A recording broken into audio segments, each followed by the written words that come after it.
Hello, thank you for joining me. My name is Will, and today we're going to have a little look at some of the releases from Open Day, Warhammer World. Looks like we've got some Tau and some Sisters of Battle stuff. Hopefully we've got some more 40k stuff as well, that's what we want. So let's have a look. So starting with Age of Sigmar, we've got some Wrath of the Chosen, Chaos stuff. Not seeing anything new in there. Don't really follow the Sigmar stuff. That looks new. I've not seen that before. Is that some kind of alligator-headed bone giant? Including, he's got a little baby grow skeleton on his chest. Interesting. Not seeing anything. Oh, we've got this guy. He looks similar to the thing from Silver Tower, the Thaumaturge, something like that. What have we got here then? Fomeroid Crusher is looks like a troll.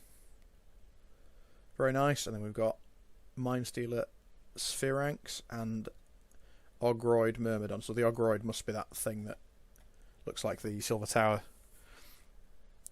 So that we've seen that before. I think they've teased that a little while ago. It looks like is it Gyranx, the cat that Yvraine has following her everywhere, the little psychic cat thing. That'd be, I'm sure there's a cool conversion there. Yvraine riding a cat. Somebody will do it, I'm positive. And then yeah, he looks like the Ogroid. I think it's a Thaumaturge, something like that. It's a demon prince. Everybody converts it into a demon prince. That's a cool model. And then what have we got? Beastgrave. I'm not going to click on that one. And what are these guys? Are they not grots or goblins? Are they Noblars? Might be getting the wrong word there. Cool, they're always fun to see. And then what's the other guy? Some kind of like hunter, trapper. He's got a bear trap on a crossbow, as you do. Very nice. But, here we go, 40k. So we've got a Sisters of Battle video. Let's have a quick look at this.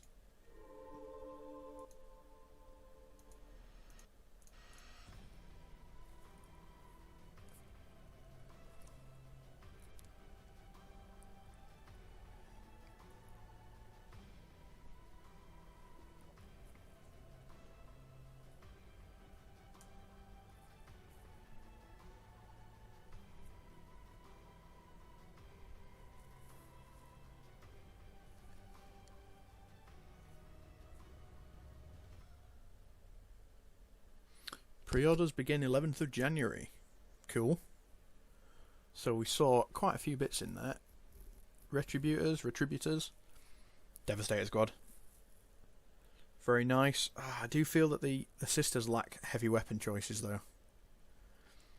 Multi-melter, heavy bolter and heavy flamer. Are they alright? I know some of the stratagems you can boost the range of multi-melters and stuff up to 36 inches I think for one of them. 36-inch range of multi-melter, that give you an 18-inch melter range.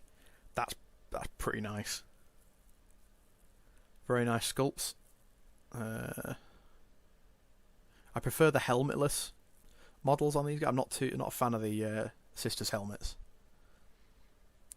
But yeah, very nice. And what have we got down here? So these are the new Zephyrim, the close combat Seraphim alternate models you can make from the kit. So these are power sword and bolt pistol by the looks of it. They're very nice. They're on the curved flight stands, which means it's better for posing, I think. You can have them tilted in all sorts of angles. This lady over here is bald. Very interesting. Still prefer that to the helmets, to be honest. Yeah, impressive models. I really like these. These are the new Arco-Flagellants. Flagellants. However you want to say it. They remind me of the... I could easily see these being Negavolt cultists, from the Blackstone Fortress box set. These would make really cool Negavolt cultists, or Dark Mechanicum sort of cultist troops. Chaos cultists in general. They look really cool. Might have to get a set of them. Take off their prison dog tags. Yeah. Damn it. More stuff I've got to buy. Yeah, look at that. That's awesome. That just screams Dark Mechanicus to me. Maybe you'd have to get rid of some of the religious icons or sisters icons on them. Very good. Yeah, impressed with those. And then are these... What are they? These must be penitent engines. With the traditional buzzsaws and flails and heavy flamers all over them. Or regular flamers, actually, aren't they? Very nice. They're a bit more streamlined and they're on smaller bases now than they used to be. They're sort of like light. They're not as big and chunky as dreadnoughts. I kind of like that. I think that's what they suit that role better. Right, enough rambling about that one. Let's move on. This must be the alternate version, which is a mortifier. So we've got the double heavy bolters, flails. Somebody entombed on the front of this. They don't look like they're having a good day, do they? I believe the fluff behind the mortifiers is that the people in the front are like not renegade, but like deserter sisters of battle, so sisters that have run away.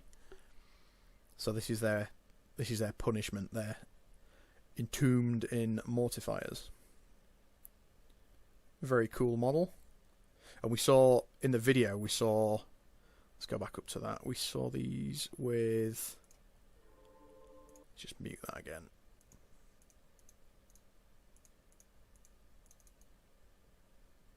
Where are we?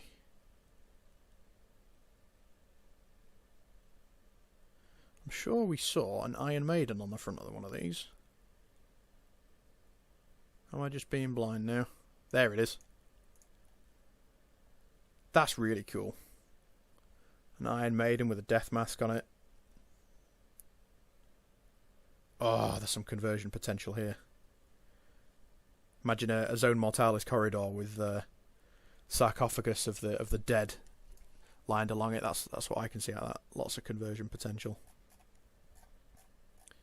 So, what else have we got? And this was the statue, and it looks like a terrain piece as well. Impressive statue of the Living Saint. Does it have rules? I guess it must have rules if they've... they were talking about the sisters bringing it with them to battle. That'd make a really cool Celestine model, though. I'm sure somebody will paint that up. That's very impressive. And then we've got some little cherubim, carrying spare melter reloads. Very good. Armor cherubs, are they called? Or are they different for the sisters? And then on to the little Tau release that we've seen. This is the new Shadow Sun. Have I got the name right there? Shadow Sun, yes. That is a cool model. That is an awesome model. Still got the same loadout. We've got a couple of head options by the looks of it. So, more streamlined helmet. I think we've got the... Here's the old model here. Yeah, I wasn't too much of a fan of this one. It's a bit of a static pose. The head was a bit bulbous. This is a much more streamlined helmet. We've even got a half helmet. It's like a scope that she's wearing. That's pretty cool. And then this, to me, I think is the best Eldar bear head sculpt that I've seen. Some of the ethereals are a bit hit and miss, in my opinion. But that is really nice. One thing I've noticed, though, it's another model with a dynamic pose on a sculpted base. And it's Imperial, interestingly, which sort of points out that they're going to be in the book 4, book 5 are they coming out in? For Psychic Awakening? I've lost count at this point. But, yeah, Imperial terrain underfoot kind of implies they're not going to be fighting, you know, Necrons or Orcs or whoever's left to come out. But there's going to be some Imperial enemy to fight, which is fine.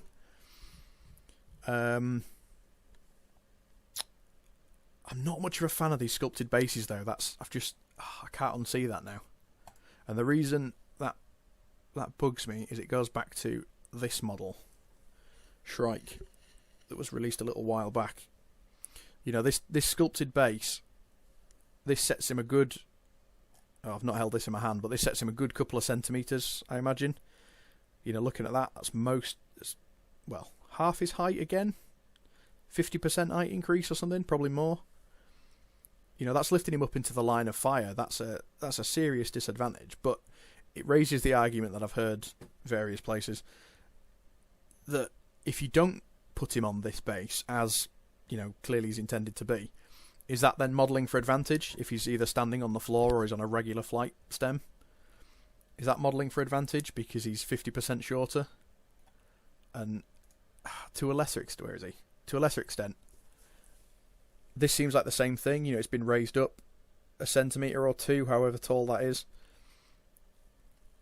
You know, I'd have no qualms about replacing that with a rock or Tau terrain or whatever you want, but yeah, if you took her off that, she's a couple of centimetres shorter. Is that modelling for advantage as well? These are a bit controversial to me. But it's a very nice model, and the drones look like they've been redone as well. They're just drones. Very nice. Not on curved flying stems. And that looks like all we've got. So what do you think of that? I'm very impressed with the new Sister stuff. Very, very impressed with the Arco flagellants. Definitely going to be picking some of those up.